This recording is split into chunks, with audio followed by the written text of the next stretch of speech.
understand? Yes, sir! You're not a robot anymore, you understand? Yes, sir! Marine Corps boot camp is considered the toughest American military basic training. Men and women from the ages of 17 to 29 spend 3 months doing intense physical exercise, military drills, hand-to-hand combat, marksmanship, and water survival. Stop adjusting your fingers! They must meet high physical fitness standards and learn how to survive in all kinds of elements. Parris Island tears down the recruits as individuals, rebuilds them as a group. 18-year-old Daniel Smith says each person is only allowed to call himself this recruit. I don't think anybody could ever actually prepare for the mental strain that's given at boot camp and the anxiety that you get. The recruits train constantly, and they only have 1 hour of free time each day. Meals are short and in silence. The recruits are encouraged to attend worship services and to write letters, but they can only make 1 phone call during their training. 22-year-old Giovanni Ordonez is originally from Honduras. He says his family is supportive. They're really proud of me. They send me letters and packages. They tell me how proud they are about me making this decision. Here, at what is known as the pit, these recruits are ordered to hit the ground and do push-ups. For some, it is punishment for doing something wrong during training. For others, a drill instructor simply ordered them to hit the ground, and they did not ask why. 18-year-old Sorum Sam, who is from Cambodia, has lived in the United States for 7 years.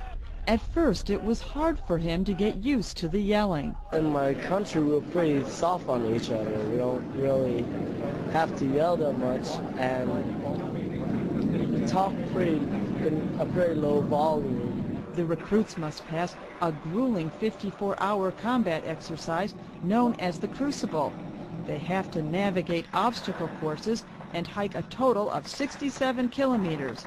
They get little sleep or food.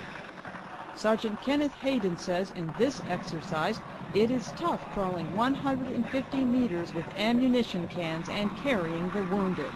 You know, the combat environment is stressful and it takes a toll on your body. So for them to be mentally and physically prepared to go out into combat in future operations, and they need to have this training. Noparat Ratakontane was born in the United States, but his parents are from Laos and Thailand. He says he wanted the challenge of boot camp. I actually thought it was going to be a lot easier, but it wasn't, which I'm kind of glad, because if it was as easy as I thought, then it would have been a branch that I would have joined. Today is graduation day, and Matthew Gabriel is packing to go home for a short time before he begins infantry school. He lived in this barrack with 64 other guys.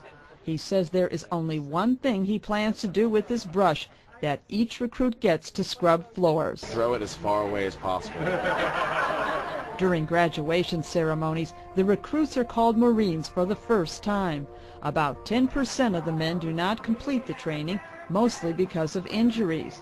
After fracturing both legs, Caleb Dunn went through boot camp again and graduated. This group, or this Marine now, did have doubts, but God was able to bring me through now. The new Marines know many of them will be going to Iraq or Afghanistan.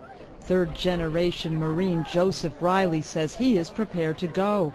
His mother did not want him to become a Marine and is afraid she will lose him. I'd like to take him home with me. But that's what I would like to do. Deborah Block, VOA News, Parris Island, South Carolina.